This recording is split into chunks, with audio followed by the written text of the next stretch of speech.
Welcome to episode 2 of Mio's Battletech Tabletop Simulator Guide. I just realized something, and that is that I didn't get rid of these 3 pouches. So, get rid of those, and I just hit delete there. That's how you do that. Alright. Most of the Tabletop Simulator controls are actually fairly solid. So, after we've deployed in the game, and if you've not watched part 1, please go watch part 1. And we go to the movement phase. Now, on the best summary sheet, there is this handy little box here that guides you to, moving. This doesn't tell you everything you need to know, but it does tell you a fair bit. You can see the cost to enter any hex is 1. If it's clear, there's no problem. But if it's rough or light woods, it's +1. Heavy woods is +2. And then water can also get in the way. And this is all pretty easy to understand. I mean, imagine that you're walking through a forest, for example, and you have to go through a heavily wooded patch. It's going to slow you down. If you have to go into relatively deep water, because keep in mind, a mech is 2 units of height tall for the purposes of this game. So depth 1 is, up to your waist. Imagine walking through water on you, up to your waist. That's fairly heavy. And then there's level changes up or down, because again, if you're climbing or safely going down, you will go slower. There's also facing and dropping to the ground, standing up. We'll talk about them as well. Alright, so to demonstrate this, we need to spawn ourselves a mech. So I'm going to go to my workshop here. I am going to go to Battletech, and I'm going to grab my mech sheets galore and expand it. Again, do not open it, because that means that you will be... this one is going to take a while. I should have used the other package here for mech models, because this one is huge, and it's going to take a while. There we are. Okay. So, let's say I want to spawn a griffin. So, I'm going to spawn myself a pouch of griffins. So, we go into the griffin, we hit search, and we are presented with 9 different griffin models. Now, they are all the same, they are just different colors. That's all it is. So let's say that I want this kind of white one here. Drag it out, and there we have it. This is a 55-ton battle mech. It is a medium mech. It is fairly good. It's going to be jump equipped. And just to show that off, I'm going to import a Griffin sheet. So workshop, Battletech, record sheets, expand. We'll go with the introductory medium mechs, because that's where the Griffin is. Search. Let everything load. And we want a Griffin. So we have a couple of different Griffins here. I just want to make sure I have one with jump jets, because that's going to demonstrate the full movement. There we go. We'll just go with the first one. So here's our Griffin. 55 tons, 5 walking movement, 8 running movement, 5 jumping movement. That's all we need to know for this particular example. So let's say that the Griffin has been deployed here, up on the hill. You know, commanding vantage point, not too bad. Okay, let's say that I want to walk. I can walk forward for 1, forward again. This is going to cost 2, because I'm going down a hill. I'm going to change direction. That's going to be my 4th walking point, and there's my 5th walking point. So that would be a full 5-point move. Now, if I want to get into these woods here, I'm going to have to run, because I need additional movement. So that gives me 3 additional movement. Because it's light woods, that cost me 2. So I'm up to 7. And then if I wanted to, I could go over to this sand here, or I could adjust my facing to handle things. 1 hex side. Some setting notes. The lift height I set to max. That way when you pick something up, it lifts it nice and clear. Just gives you help with that. And you can also use the with the mechs. Admittedly, they have the whole thing that shows up there, which is nice. But for some other things, you'll want to be able to see the shadow, so you know where to drop it. So there's your walk move and your run move, kind of demonstrated. All right, but what about jumping? Jumping is not really thought of on that summary sheet. That's about the one thing that really doesn't get overly handled. And that's because jumping is a little bit more complex. So when we jump directly into the air. So things like terrain values don't matter. So like this, suddenly that's only one. That's only one. The deep water, that's only one. So that's a way of jumping over top of obstacles and problems and being able to move regardless of anything 5 hexes. So that's nice. It also ignores elevation changes because you're hopping. Now, if you're dealing with something super tall, I don't think there's anything on this map that even really does that. But let's say this was actually like height 7. You can't jump over that because you don't have sufficient thrust. You can't get high enough. Let's just talk about some terrain notes here. So we talked about light woods because we got some light woods here. Here's the heavier woods. It's a slightly darker green tile, and it has a little bit thicker trees. They're a little beefier. That's an example of that. There's no real rough terrain here. Everything is pretty clear. I don't know. Sand might count as a penalty, but I'm not sure. I'm not 100% sure. I'd have to look that up. So that would just be a question mark or like something agreed upon. Is the sand considered, for example, rough terrain that you can't move as fast over? I would say yes, because, well, have you ever tried running on sand? It's pretty hard. Like, not impossible or anything, but, like, it adds a significant amount of difficulty. Now, imagine you're a 55-ton mech trying to go through a beach. Bit problematic.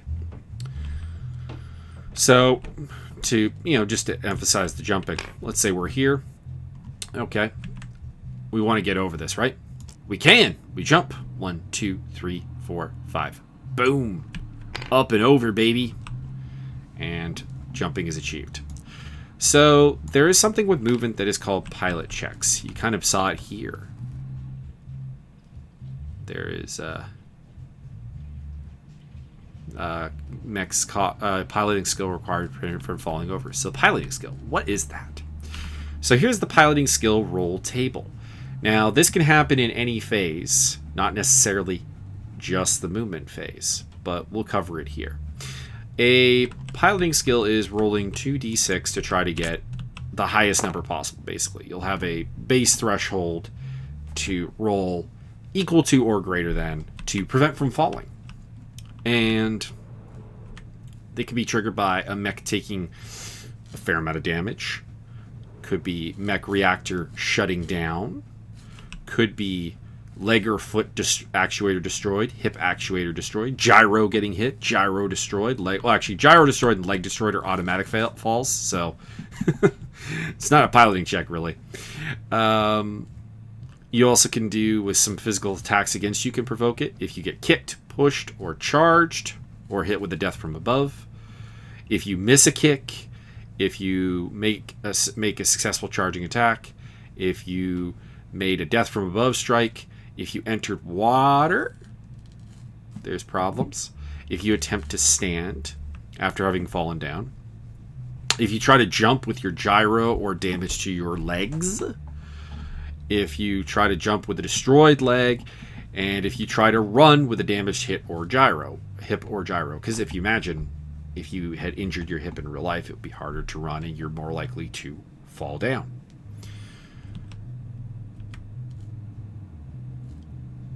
There is also this fall case where your mech warrior's piloting skill is to decide if he has injured himself during the fall. And there are just some pre-existing damage things that come into play here. There's a whole bunch of notes here that come into play. We're not going to really talk about them in super deep detail, but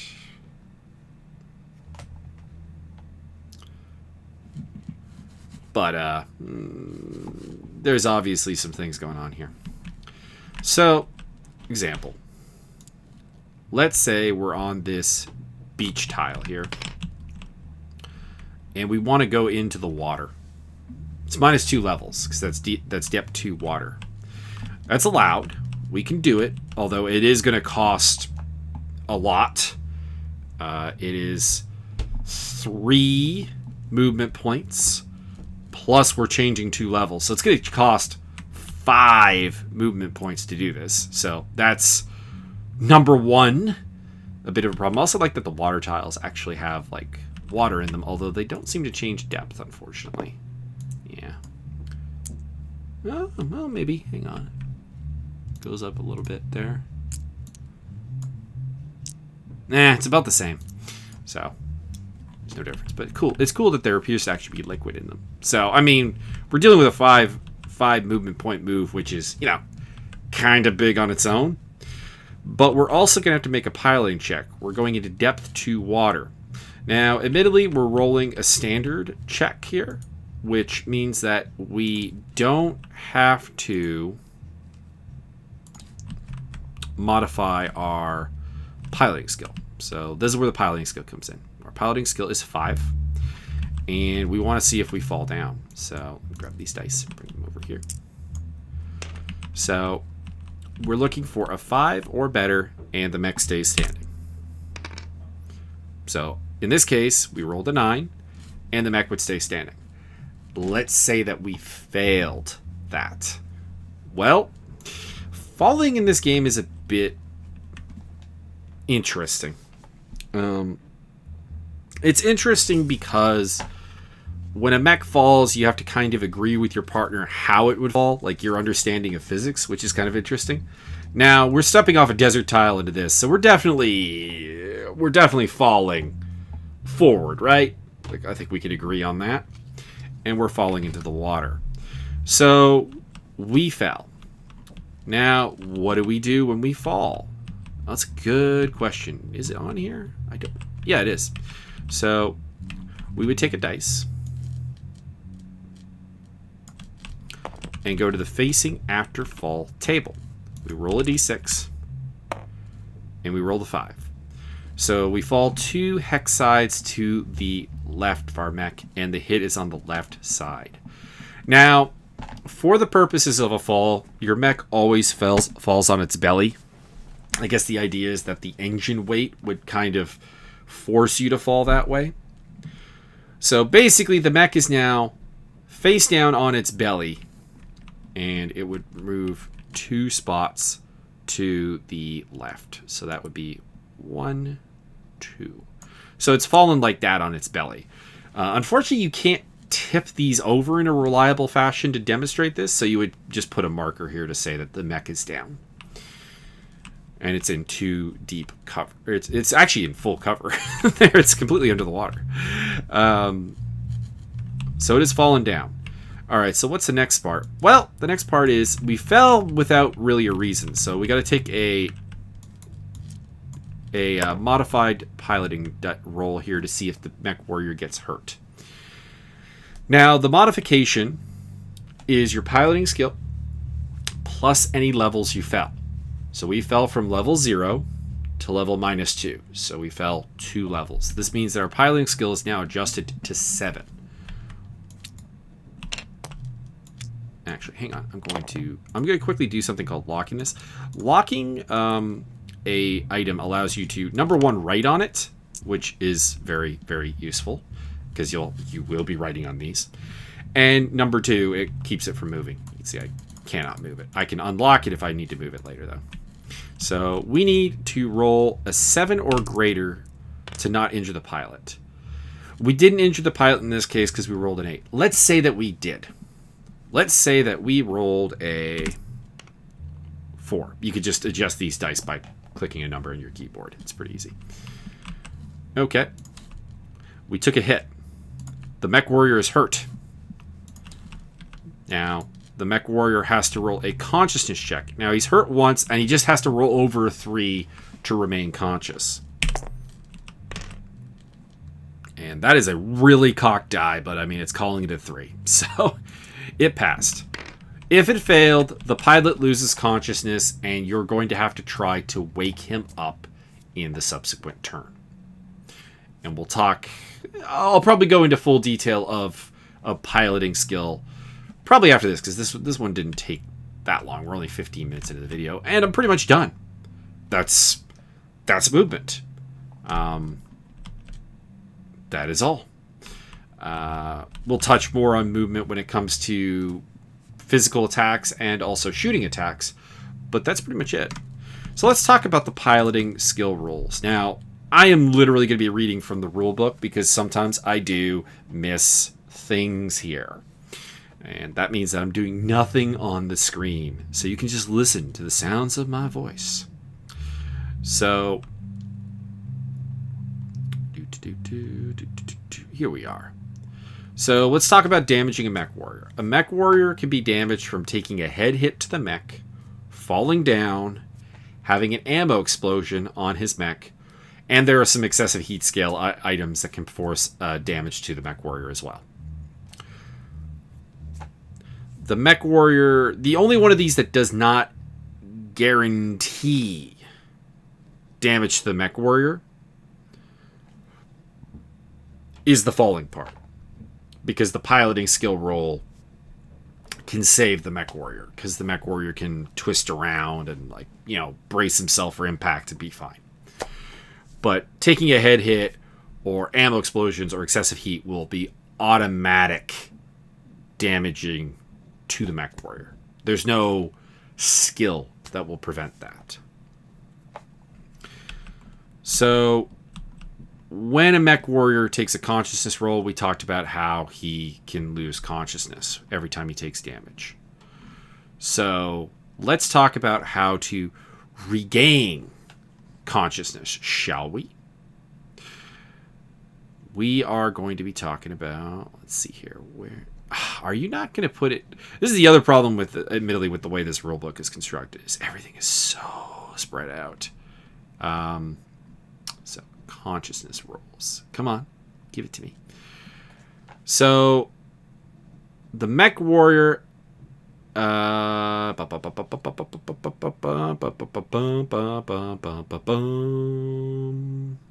yeah, basically, obviously, a unconscious mech warrior cannot do anything.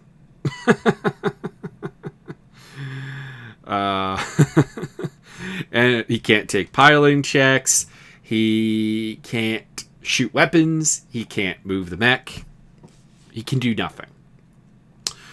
During the end phase of each turn in which the mech warrior loses consciousness, you can roll 2d6 to see if your mech warrior wakes up. And you could do that in every end phase, you know, basically, to try to see if he wakes up. So let's say this mech warrior piloting the Griffin had lost consciousness. All right. End turn of the round. He's taken one hit, so he only needs a 3. He's got it. He's a rock star. He's back up. He's ready for the next turn. So there is that, at least. You kind of get 2 chances at the consciousness roll.